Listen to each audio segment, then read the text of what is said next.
couple weeks back when we hosted Tucson, I was asked by the team to fill in for the public address announcer who was on vacation. Gary McCoy, public address announcer for the Red Wolves, does a fantastic job. They needed someone to fill in, so I did. And the best thing about all of it was as soon as Juan Galindrez headed in that goal, I got to cause the sparkles. You got the calls the sparkles. What does that even mean? So there's a button on their for the lights. Lights are all LED functional, and there's a button labeled sparkle. So when they score, especially after dark, they cause the lights to all flash and everything. That was me, Mr. Sparkle. Soccer chat with two T's because we're going to chat about soccer, but we're also in Chattanooga. So it's like a play on words. And, Chattanooga is a soccer city. Hey, I got to tell you something really quick. My nickname at work, I kid you not, is Sparkles. So I might have to share that story at work. This so fits with the outtakes at the end of the show. Make sure you listen for those outtakes, guys, because they are worth every moment. All right, so it's been a minute, Mr. Sparkle. Yes. It actually hasn't been a minute since we recorded. It's just been a minute since we released. You're welcome. This one will be releasing. It's released on Thursday, and we're recording this on Wednesday. We've got a game coming up on Saturday, and so I've said most of the days of the week at this point. What are you guys feeling about the team? We're 16 games in. Where you at? There is a lot of work to do. I have faith in a lot of the individual talent, and I think the thing that we all talk about that we want to see is consistency week to week in those guys and their execution and the talent and the coaching staff having them in the right mindset when those games start. So it's been a tough first half of the season. And they talk a lot about wanting to make sure they're peaking towards the end. Well, now's the time. Let's do like the old alpine hiker on Price is Right and head up the hill. My take is what worked last year doesn't necessarily work this year.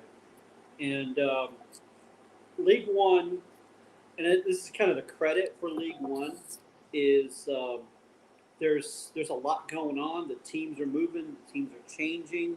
Tactics are changing. They're paying attention. The talent pool, I think, is getting richer. And so the things that maybe would help us squeak by with a win last year isn't enough. So we have to constantly raise up that game. And so we're still waiting for some things to gel that should have gelled a few months ago. So there's a couple things you look at when you look at this team. First off, I don't know what it is about League One and how terrible they are at scheduling, but you've got a spread from 17 matches played all the way to 13 matches played. Now, granted, Union Omaha did have that run in the Open Cup, but that's not why they've only played 13 matches. There were no rescheduled games. This is legitimately just their schedule. And it's stupid that there's a 4-game difference this far into the season. So you really have to look at points per game. We're out of the playoffs right now, guys. We are currently sitting 7th in points per game. And I think justifiably so. I don't look at this and say, we've played better than that and we should be higher. We're right where we should be as far as I'm concerned. And that pains me to say because the teams above us are teams like Madison and Central Valley Fuego and Tormenta.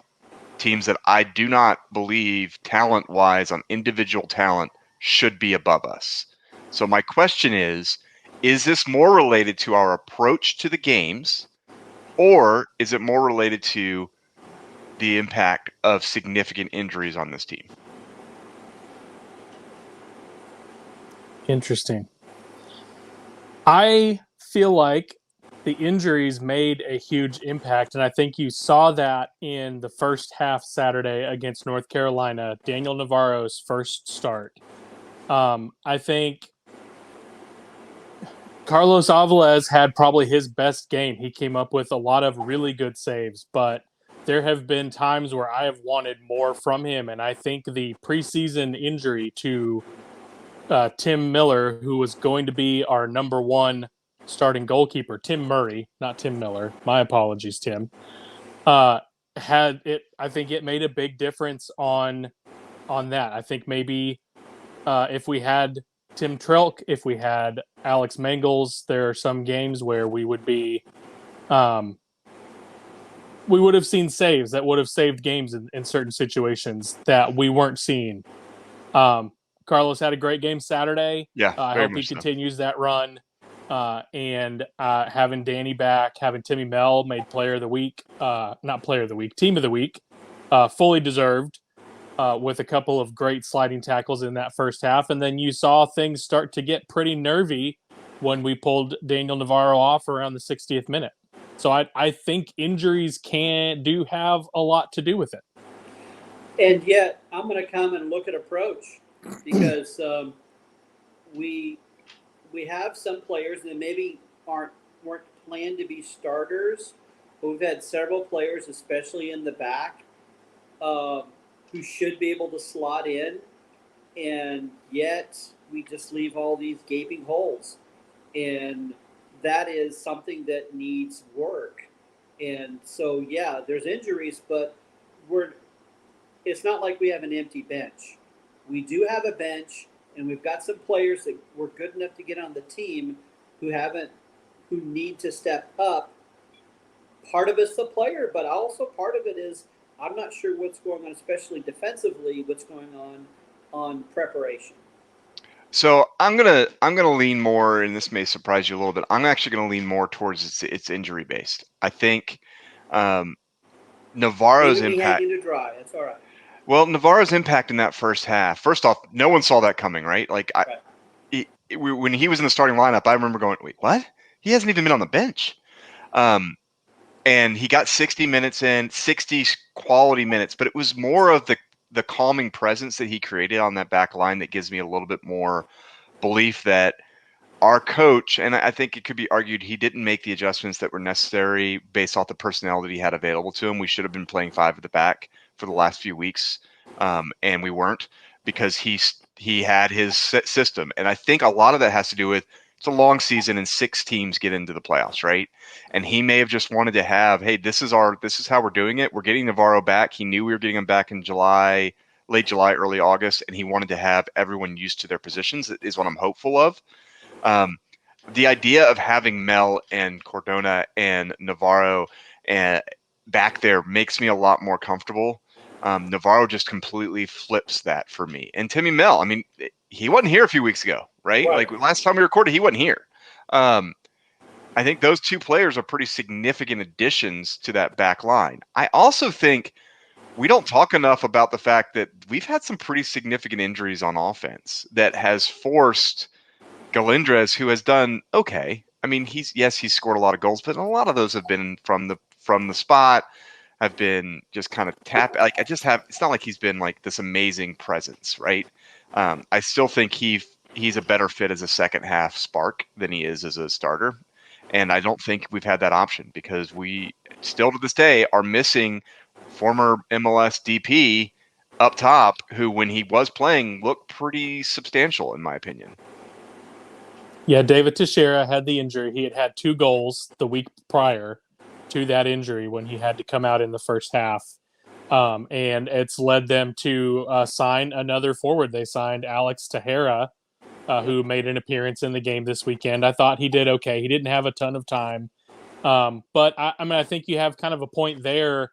I think Galindrez could do a better job choosing his runs a lot of times for the balls that are getting crossed in. And I would say, to give Jeff some credit for his argument, I think sometimes we can have a little bit of a stale approach, especially offensively. We want to isolate our wingers out wide. And so the teams know if we can get 4 guys in the box with their back to the goal, then the ball's going to get out wide. Their player's going to try to make a couple cuts. Maybe we get lucky and poke the ball away, or we'll be able to deal with the cross that comes in. and Galindrez and the midfielders are not getting in the box into positions. They're not getting in front of those defenders to put the finish on the goal. Sometimes I think part of that is because when the ball gets out wide with Ray, with Rafa, with Mo, used to happen with Marky and Ricky last year as we started kind of declining towards the end of the year. That ball would get wide and they would want to beat a guy 6 times before they cross the ball. Yeah. You look at Rafa's goal this last Saturday that I've been pretty hyperbolic in my praise, talked about wanting to take it to prom or take it to Tony's for a nice chicken Alfredo pasta. It was just the long ball from Carrera, the diagonal ball that got out to him, and Rafa made one move. He got the ball and he went straight at the defender. He made one move to get to the center and he whipped that thing into the far post. And if we can get the ball moving quick like that, I think there's a lot more of an opportunity. But I think sometimes we get a little stuck in trying to force the ball down the wings and work it up gradually. And it allows defenses to pack in against us. And when they have a lead, I mean, League One, I'm sorry to say, it seems like there's a lot of negative play. So most of these teams, it's let's get a lead and then we'll spend the rest of the game laying on top of the ball while the referee bails us out because he wants everyone to see how great a referee he is by blowing the whistle 75 times. All right. I want to come back to how we've managed the game insofar as I agree that Timmy Mail has been fantastic.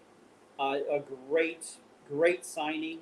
And yes, Navarro, from right there, you could tell a huge difference. But why did it take so many months, knowing we were suffering so much in center back, to get another center back? If we were either plagued with injuries or we had players that just weren't able to fill that role, Jason Ramos left a massive gap. So why did it take so many months for us to sign another center back when we knew we could see from the beginning of the season that's one of our biggest weakness, that and the problems we've had with goalkeeper? Yeah, I think there's something to that. I mean, only Aaron Lombardi has played every match in the back, right? So we've had some movement there, obviously. I think DJ Benton has been leaned on more than expected. I think is a fair statement. I think Jorge Luna has been a bit of a disappointment to the coach, to be honest with you. I think he expected Luna to do better than he has. And so I think he put a lot on Luna, and I think you've seen Luna's time go down as Mel has come in, right? And I think that's part of it, is that some of the expectations of who would step up haven't completed like they expected them to. But I also think a big part is it's a long season and 6 teams get in the playoffs. Like I really don't think it's more than that. You've got a limited budget in League One. That's just a fact. And he knew he was going to be getting his player back halfway through the season, and he looked at it and said, we can make the playoffs with this team. And I think he also thought, I can win games 4-3. I can win games 5-4, like shootout type games, because of the offense, and the offense hasn't done its part. It's a really interesting thing to go and look at matches played and minutes played. Obviously, Carrera Garcia missed the match because of a red card, right? Or else he would have been in every match. But only 2 players have played every match, Aaron Lombardi and Rafa Menzigen. That's not going to give you a ton of confidence. Even going past that, there's a lot of players that when we were going to the season, we expected to be significant parts of this team. Now, you've already, mentioned, Tim, but, Tor Saunders was really brought in to be the 2.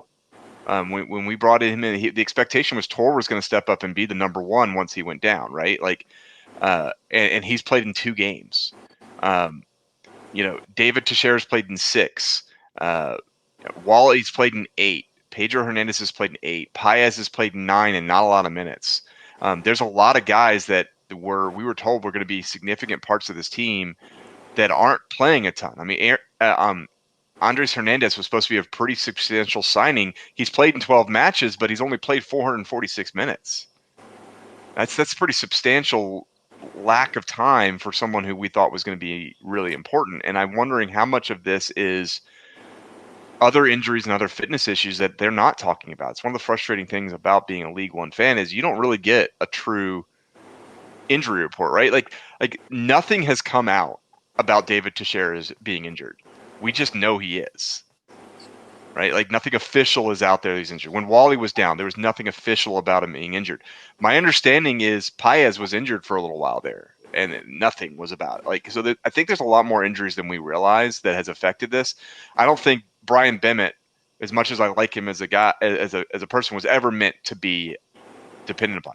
I don't think Mo Espinoza was ever meant to be dependent upon. He's been an amazing addition, right? But that was never the plan. And I think I tend, at least, to not give enough credit to the coach that he's worked his way through a lot of this. I don't know how much is injury and how much is players weren't what we expected. I think a lot more was injury than we're hearing. I think there's a lot of muscle injury. This has been a hot and humid season for these guys. And, I think there's legitimately, like, when a guy goes down in the first half with a cramping issue or with a pulled muscle, that's not time killing. That's legitimately like, it's 95 degrees, feels like 105. It's at 8 o'clock. And if you're playing in Greenville or in Chattanooga or in Statesboro, it's going to affect you. And I think that it has affected these players. Yeah, and I think when you look at the injuries and managing those injuries, you talked about it being a long season, Adam, and I think they have tried to be a lot more intentional this year when they're bringing guys back to, it's a marathon, not a sprint. And so this guy's going to come and we're going to give him 10 minutes. And then the next week, maybe we're going to up it to 20. And then maybe we're going to let him play a whole second half or something, large like that. And so here you're seeing a lot of those guys get that time off the bench, work in practice to get themselves really humming because they know it's a long season and 6 teams get in the playoffs. And so now they're at the point where they're hopefully going to be rounding into shape. And I think they're going to have a really good test of this to see whether or not they've turned the corner. They're going to be playing Northern Colorado this Saturday. After that, the next Saturday, they go on the road to Omaha. They then continue west on the road to Fresno for another game against Central Valley Fuego on Wednesday. And then they have to come home and play Saturday at home against Greenville Triumph. And I think that's a make or break 3 games for the season for this team. Can you get us 5 points out of that? And maybe things start to turn around and you're building momentum and you're looking confident? Or do you have your third 3-game losing streak and Soccer Chat mysteriously goes away for another month and a half? Well, and I think the other side associated with what you're bringing up is Greenville also has a long break between that game. Like they don't have of course. a They midweek get game. 2 weeks off. The league is probably going to pay for them to go to the Bahamas. Central Valley is playing Charlotte Independence, but they play them on Friday, right? So they get an extra day of rest before that they come home, and then they have back-to-back home games where they play Union Omaha after that. So we're not going to be we're going to be the tired team in these games, but we need to be the team that come. Like this game on Saturday is huge. We get that win. We go to the baseball stadium. Luckily, you don't have to run nearly as much there, so hopefully we'll get some rest from 3 that. steps and you're in the attacking third. Yeah, I think we match up really well with Central Valley. I worry about the Omaha and the Greenville game because, as I mentioned earlier, they're 1-2 in points per game, and they've been 1-2 in points per game for 2.5 years now, right? Like, there's a reason why. If you look at points per game, Greenville is sitting there at 1.82. That's a really good points per game, right? Like their goal differential is +8. Union Omaha has played 4 less games than them. They're sitting only a point ahead of us, but they've played 3 less games than us, and they're at 1.62. Those are 2 very strong points per game numbers.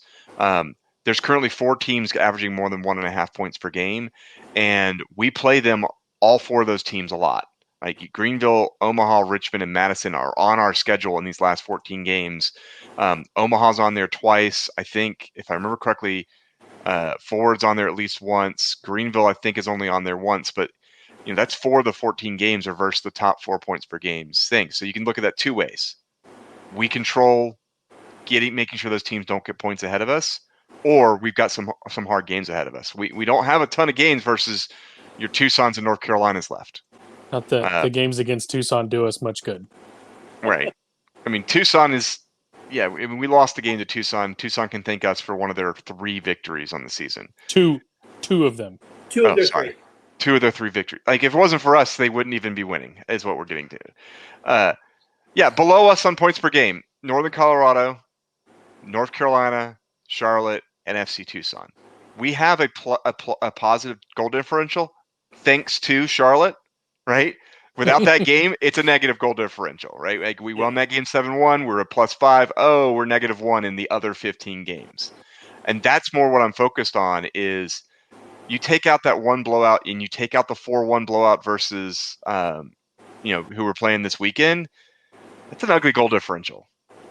That's granted, I'm taking away 9 goals, but -4 goal differential out of 14 games is pretty substantial, and that says more about our team, I think, than the true goal differential that's showing on the table. So, all right, so I've been super negative. We kind of met beforehand about some things that we might want to discuss or that we might have questions on. And Alex, I'm going to turn it a little bit. We'll come back to our team to prepare to give a preview of this weekend's game. But you asked a question I think is really an interesting one because a trade happened this last week between the Richmond Kickers and the team we're playing this weekend. Can you tell us a little bit about what the trade was and what your thoughts on that type of trade is and the value? So Ethan Vanacore Decker, who plays with Northern Colorado, was one of the big signings that they made coming from Union Omaha, where he had featured.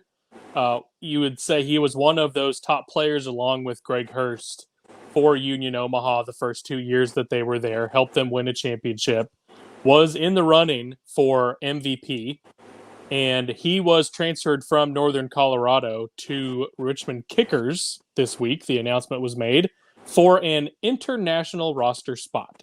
So League One teams are allowed, I want to say 8, but I don't know the exact number. There are a certain number of what are termed international players. Think of people who are born out of the country and have played out of the country. Jorge Pais grew up in South America, was playing in Venezuela. Andres Hernandez. These are the international players. So a guy like El Tanque, right? Juan Galindrez, born in Colombia, has played most of his career outside the U.S. A guy like Carrera Garcia went to college in the U.S. Maybe he's of Mexican origin. He played some in Mexican professional leagues, but by virtue of growing up in Southern California and being in college, he was able to be an American roster spot. Some Richard Dixon, when he was with us the very first season, I believe he had a green card. With that green card, he was able to not be one of the international roster spots, like Irishman Stephen Beattie was an international roster spot. Anyway, it seems to me that if Ethan Vanacore Decker is available for an international roster spot, we might be able to make an offer for Leo Falla to back up our back line for, say, a $250 gift card to Express so that Eamon Zaid can go buy some more cable knit sweaters. Those are joking aside, does an international spot for someone who's probably a top 20, maybe even a top 10 player in the league, doesn't that seem a little inexpensive? Go. Not this year. I think it's really odd because that is, when I saw that, my initial thought was Richmond is the last team that needs him because Richmond right now is a serious threat, and now they've become an even more serious threat. And I was wondering, what in the world are they thinking about giving up this top player, and for what? Yeah, I to me, it's a head scratcher for me. I think he's gonna. He lost his starting role. I know, but he's got abilities, he's got talent, and with the right program, I think he he's going to shine again because So he's got quality. But if he's in a program like what they've got at Richmond, I think he's going to rise back up. So going back to, so looking over his last 7 games, which I think is a pretty good snapshot, right? He started one of those, which is the most recent game on the 13th, and played 59 minutes. Outside of that, he did not start. These are the minutes he's played: 32, 19, 45, 10, 3, 20, and 59. This is not a guy who's playing a lot of minutes. He's not the player he was 2 years ago. Now, some could argue it's because he's not being coached by a coach, but by a male model. I might make that argument, and I think he's going to go You to a forgot much. to do the air quotes when you said he was coaching. Yeah, I think he's going to be going to a much better situation, and I hate that he's going to Richmond. I would love for them to transfer him to like Tucson or somewhere like that, where I don't really have to worry about him being who we have to face in the first round of the playoffs, assuming we make it as a 5 or 6 seed and they make it as a 3 or 4. Right? I don't want to play them with him because I think he does still have something left for the occasional goal. But I don't think it's too much if you're talking about an international spot, depending on what they use the international spot for, right? So if they're the assumption must be, and if you look at a lot of the players that they announced and that are on their team, they are heavy international. There must be someone they've got their eye on that they think takes them to a place where a bench player doesn't. And I think that's what we have to focus on. Current state for them, he's a bench player. And if they can trade a bench player that's not being super impactful, that has 1 goal on the season, that has 0 assists on the season, for someone who can be impactful, if they already got their eye on Stephen Beattie, I mean someone else, then I think that that's reasonable for them to do. If it was the beginning of the season, maybe not. Maybe trading for an international spot for that seems a bit like you're giving up way more than you, or way little less than you. I don't know. It just feels to me like this is equal. Like it feels for both. Assuming they have a reason for wanting it. If they already have someone in mind, it may be worth it to give up a bench player for an international spot. If I'm Richmond, that's a no-brainer. If I just got an international spot just sitting there not being used, it's a no-brainer. I worry a little bit on the other direction. Like, are they just helping doing Richmond a solid? Are they doing a solid for Ethan Vandercourt, or do they have someone picked out? All right, so let's turn our attention to this weekend, to the Cable Sweaters. What is we'll start with Wolfman. What is your expectation on this upcoming weekend on sweater or no sweater for Coach Zide? I think he's going to wear sweater out of spite. And I think that Coach Jimmy is going to go back to the white dress shirt with the thin tie. That is his superpower. I think he recognizes that, and I think that's what we're going to face. And, so Jeff, I it's don't more know if you intimidating. know, was he wearing the white? He was wearing the white shirt and the thin tie last Saturday, correct? Yeah. Okay, that he's definitely he's Yeah. he's far too superstitious. He can never wash it. He has to. So wear he that is same going to be one. wearing that again. Yes. Okay. Sorry. Go ahead. Regardless of how ridiculously hot it's supposed to be on Saturday, and it's supposed to be pretty hot, isn't it? Like, I feel like it's supposed to be mid-90s or something like that. Yeah, End of July in Chattanooga. 96. It's quote unquote hot. It's hot. 96 is the high with 71% humidity. Oh, God. That's gotta suck. Wow. Yeah, Sorry, I totally derailed you, Jeff. Go ahead with your thoughts. No, well, it was a fashion question, and that's about as far as I went. So I think I've milked that one as much as I can. What I say about no for the sweater? actual no sweater? I say Yeah. very trendy V-neck T-shirt. Wow. Okay. Maybe So kinda even a like little bit small to show off those biceps, those beefy arms for the Yeah. ladies. There you go. Well done. Yeah. But there All will right, be so let's poses.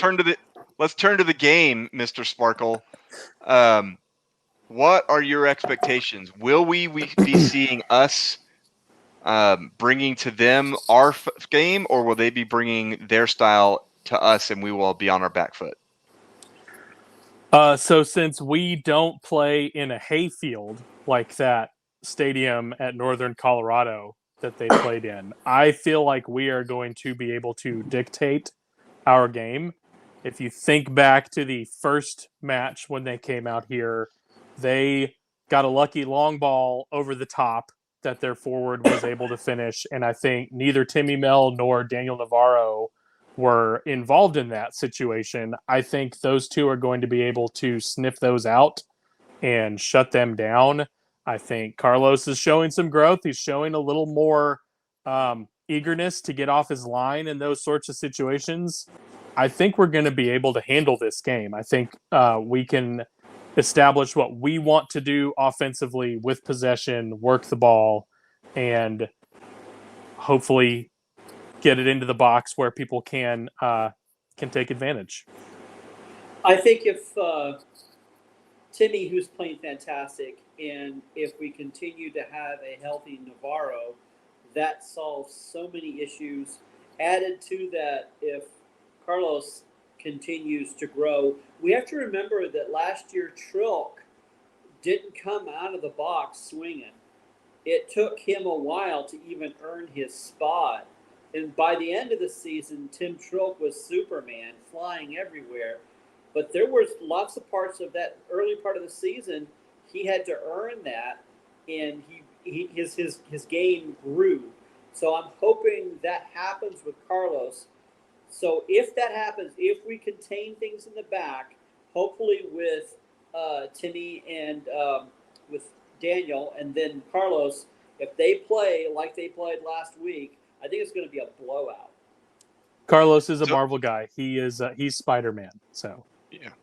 So Thomas Olsen, their starting goalkeeper, got a red card for coming off his line twice on penalty kick, and will not be in this game, is my understanding. Right? Once you get a red card, you're not in the next game. Right? Right.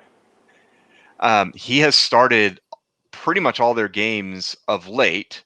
How obviously do you have to come off a line without any VAR to be called for that and given a red card? It's USL League One, so he probably didn't even come off the line. Yeah.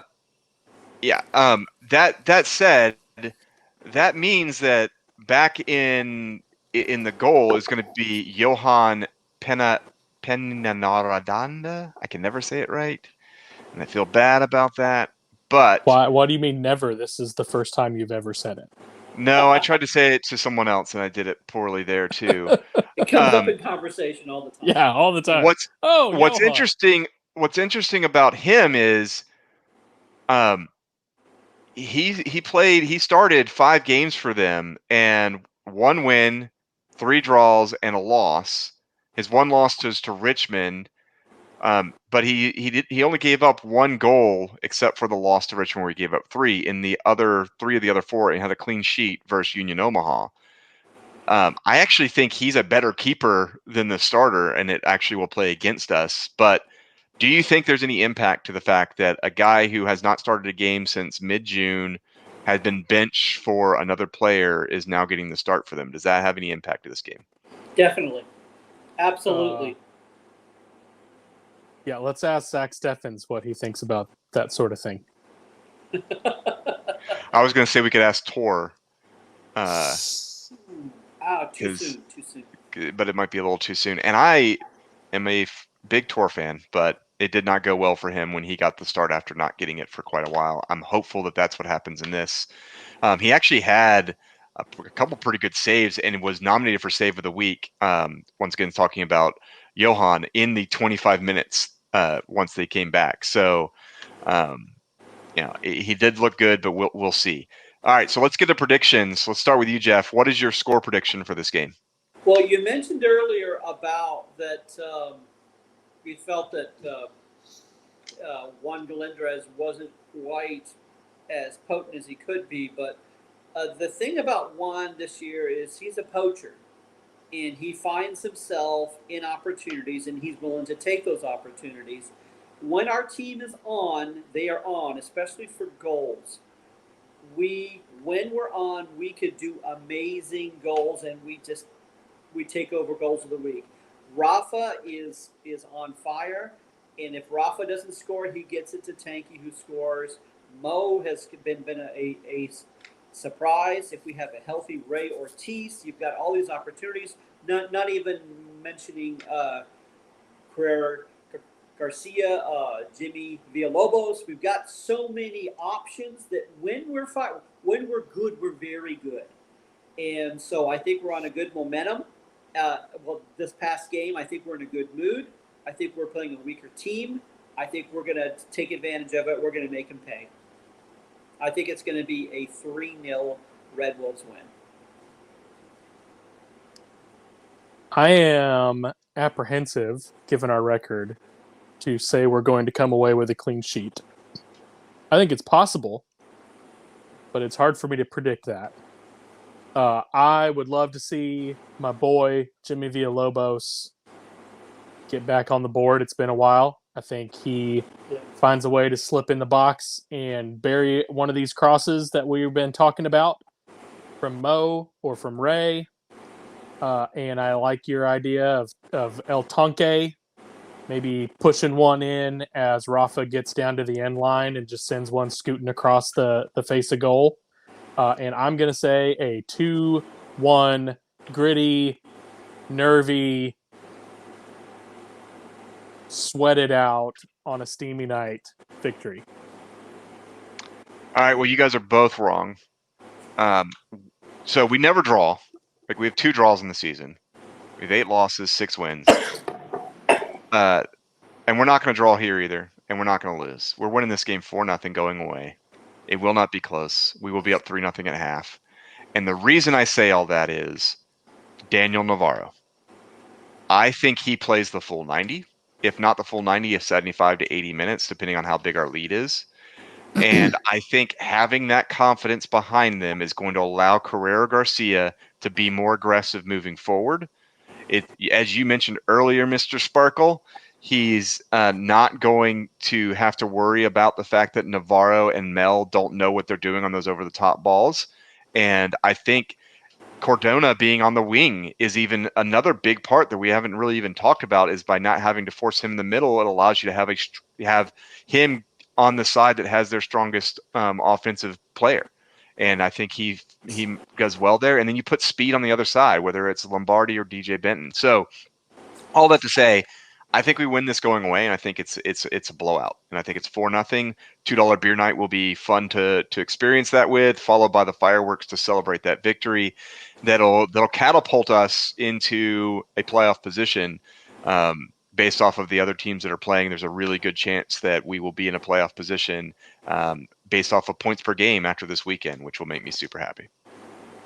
Well, Adam is the positive one, guys. Write this down. Adam is being Mr. Positive. Yeah. Get right with the Lord. Adam is being positive. Oh, well done. All right, you guys got anything else for us? I have nothing. There are meatballs downstairs begging me to come down. Sounds and about have right. dinner. All right. Well, on that note, Bye. Don't Hey, I forget have to hot stay for water the and end. my toilet works. I don't know if I can get it to fit like the other way or not. No, it won't stay in the thing. This is We're a family podcast, Jeff. Why are you doing this to me? comic gold. Oh, and there's our cold open.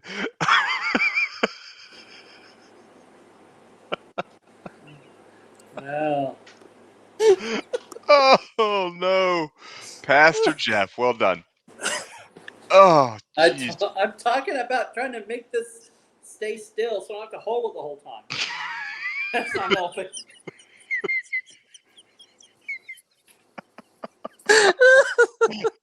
Oh, so good. Oh, All right. Well, let's get it over with. Just write it out and get it over with. this is gonna be outtakes at the end of the show, but man, it makes me so happy that I'd already hit the record button. Oh, you already did? Yeah. Oh, it makes me so happy. Wow.